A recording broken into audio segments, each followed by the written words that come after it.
আপুনি জানেনে কোনটো শাকে চুলি সৰা সোনকালে কমোৱাত সহায় কৰে? কিহৰ ৰস মূৰত লগালে উকুন সোনকালে আঁতৰি যায়? প্লাষ্টিকৰ পাত্ৰত খাদ্য খোৱাৰ ফলত শৰীৰত কি কি ৰোগ হয়? এনেকুৱা ধৰণৰ আৰু কিছুমান নজনা প্ৰশ্নসমূহৰ উত্তৰ জানিবলৈ আমাৰ লগতে ভিডিঅ'টোৰ শেষলৈকে থাকিব বুলি আশা ৰাখি ভিডিঅ'টো আৰম্ভ কৰিছোঁ।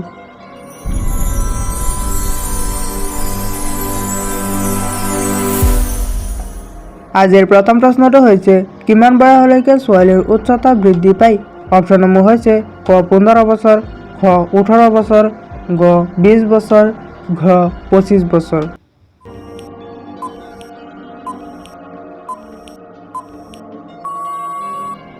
ইয়াৰ ভিতৰত শুদ্ধ উত্তৰটো হ'ব অপশ্যন গ 20 বছৰ। 20 বছৰ বয়সলৈকে ছোৱালীৰ উচ্চতা বৃদ্ধি পায়। আমি আহিছোঁ পৰৱৰ্তী প্ৰশ্নটোলৈ। চাহৰ লগত কি খালে কেতিয়াও গেছ নহ'ব?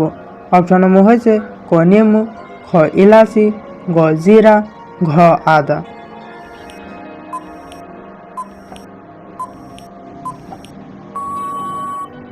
ইয়াৰ ভিতৰত শুদ্ধ উত্তৰটো হ'ব অপশ্যন ঘ আদা। চাহৰ লগত আদা খালে কেতিয়াও গেছ নহ'ব। আমি আহিছোঁ পৰৱৰ্তী প্ৰশ্নটোলৈ। কোনটো পাচলিয়ে ৰক্তচাপ নিয়ন্ত্ৰণ কৰাত সহায় কৰে? অপশ্যনসমূহ হৈছে ক টমাটৰ, খ মূলা, গ বেঙেনা, ঘ বন্ধাকবি।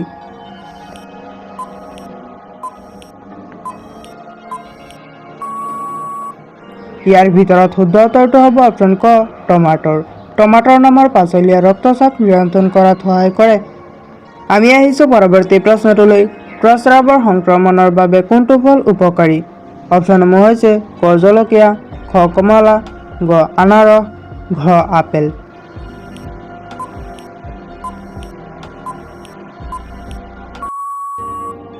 ইয়াৰ ভিতৰত শুদ্ধ উত্তৰটো হ'ব অপশ্যন খ কমলা। প্ৰস্ৰাৱৰ সংক্ৰমণৰ বাবে কমলা ফল উপকাৰী। আমি আহিছোঁ পৰৱৰ্তী প্ৰশ্নটোলৈ।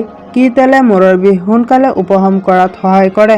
অপশ্যনসমূহ হৈছে ক কলাজিৰাৰ তেল, খ নাৰিকল তেল, গ নৱৰত্ন তেল, ঘ ৰোজমেৰী তেল।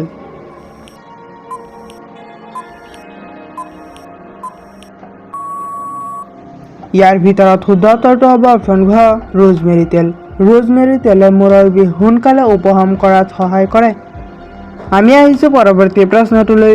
কোনটো ফল নিয়মিতভাৱে খালে ডায়েবেটিছৰ সম্ভাৱনা বহু পৰিমাণে হ্ৰাস পায়? অপশ্যনসমূহ হৈছে ক আনাৰস, খ কল, গ কমলা, ঘ কলা আঙুৰ।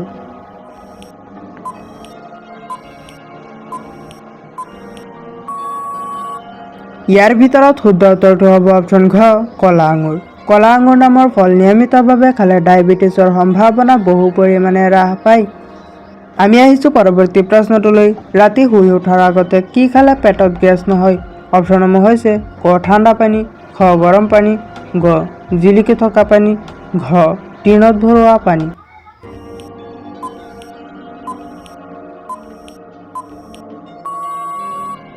ইয়াৰ ভিতৰত শুদ্ধ উত্তৰটো হ'ব অপশ্যন খ গৰম পানী। ৰাতি শুই উঠাৰ আগতে গৰম পানী খালে পেটত গেছ নহয়। আমি আহিছোঁ পৰৱৰ্তী প্ৰশ্নটোলৈ। গৰম পানীৰ লগত ঘি মিহলাই খালে কোনটো ৰোগ নিৰাময় হয়? অপশ্যনসমূহ হৈছে ক ডায়েবেটিছ, খ হৃদৰোগ, গ হাঁপানি, ঘ গেষ্ট্ৰিক।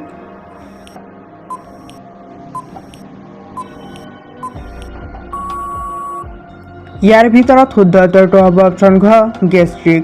গৰম পানীৰ লগত ঘি মিহলাই খালে গেষ্ট্ৰিক ৰোগ নিৰাময় হয়। আমি আহিছোঁ পৰৱৰ্তী প্ৰশ্নটোলৈ। কেনেধৰণৰ গুৰে ছালৰ উজ্জ্বলতা বৃদ্ধি কৰে? অপশ্যনসমূহ হৈছে ক তালৰ গুৰ, খ খেজুৰৰ গুৰ, গ কুঁহিয়াৰৰ গুৰ, ঘ সকলোবোৰ।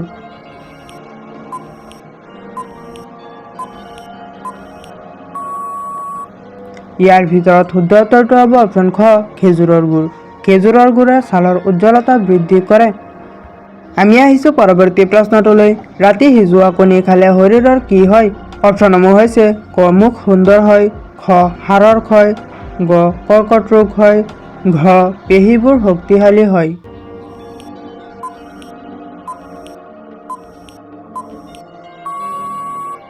ইয়াৰ ভিতৰত শুদ্ধ উত্তৰটো হ'ব অপশ্যন ঘ পেশীবোৰ শক্তিশালী হয়। ৰাতি সিজোৱা কণী খালে শৰীৰৰ পেশীবোৰ শক্তিশালী হয়। আমি আহিছোঁ পৰৱৰ্তী প্ৰশ্নটোলৈ। কোনটো ডাল খালে সোনকালে হজম কৰাত সহায় কৰে?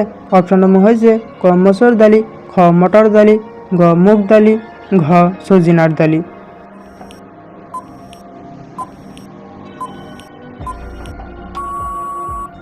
ইয়াৰ ভিতৰত শুদ্ধ উত্তৰটো হ'ব অপশ্যন গ মুগ দালি।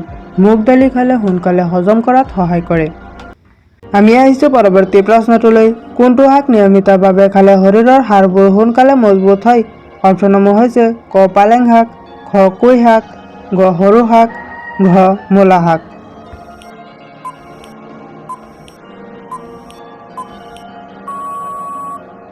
ইয়াৰ ভিতৰত শুদ্ধ উত্তৰটো হ'ব অপশ্যন ক পালেং শাক।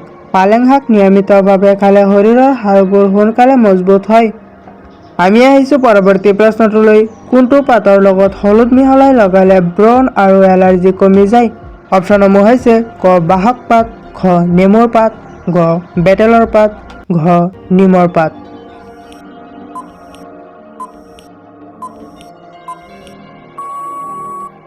ইয়াৰ ভিতৰত শুদ্ধ উত্তৰটো হ'ব অপশ্যন ঘ নিমৰ পাত। নিমৰ পাতৰ লগত হলুদ মিহলাই লগালে ব্ৰণ আৰু এলাৰ্জি কমি যায়। আমি আহিছোঁ পৰৱৰ্তী প্ৰশ্নটোলৈ। কোনবোৰ খাদ্যই শিশুৰ স্মৃতি শক্তি সোনকালে উন্নত কৰাত সহায় কৰে? অপশ্যনসমূহ হৈছে ক গাখীৰ আৰু কণী, খ কল, গ মৌ, ঘ গাখীৰ।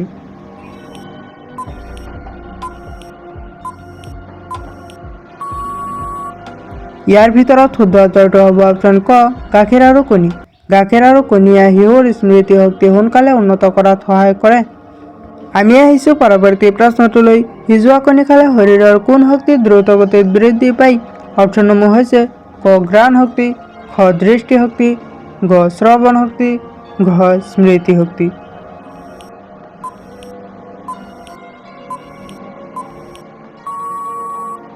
ইয়াৰ ভিতৰত শুদ্ধ উত্তৰটো হ'ব অপশ্যন খ দৃষ্টিশক্তি।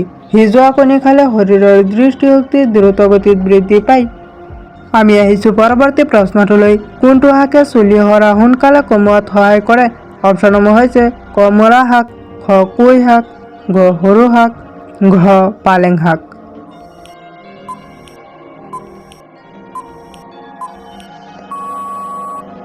ইয়াৰ ভিতৰত শুদ্ধ উত্তৰটো হ'ব অপশ্যন ঘ পালেং শাক। পালেং শাকে চুলি সৰা সোনকালে কমোৱাত সহায় কৰে। আমি আহিছোঁ পৰৱৰ্তী প্ৰশ্নটোলৈ। কিহৰ ৰস মূৰত লগালে উকুন সোনকালে আঁতৰি যায়?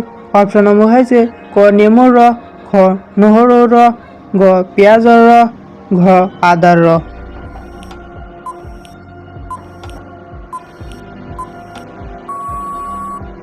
ইয়াৰ ভিতৰত শুদ্ধ উত্তৰটো হ'ব অপশ্যন গ পিঁয়াজৰ ৰস। পিঁয়াজৰ ৰস মূৰত লগালে উকুন সোনকালে আঁতৰি যায়। আমি আহিছোঁ পৰৱৰ্তী প্ৰশ্নটোলৈ। শীতকালত পানীৰ লগত কি মিহলাই গা ধুলে মানুহক সুন্দৰ কৰি তোলে? অপশ্যনসমূহ হৈছে ক অলপ গাখীৰ, খ নিমখ, গ মৌ, ঘ গোলাপৰ পানী।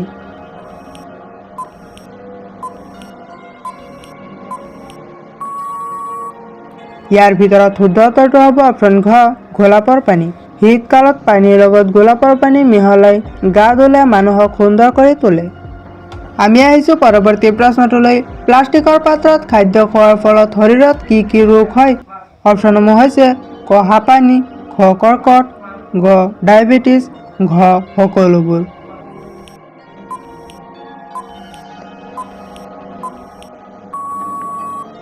ইয়াৰ ভিতৰত শুদ্ধ উত্তৰটো হ'ব অপশ্যন ঘ সকলোবোৰ।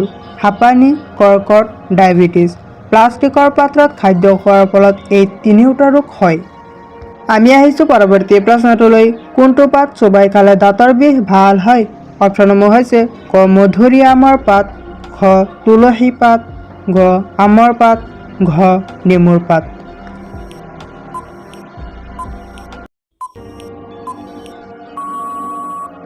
ইয়াৰ ভিতৰত শুদ্ধ উত্তৰটো হ'ব অপশ্যন ক মধুৰিআমৰ পাত। মধুৰিআমৰ পাত চোবাই খালে দাঁতৰ বিষ ভাল হয়।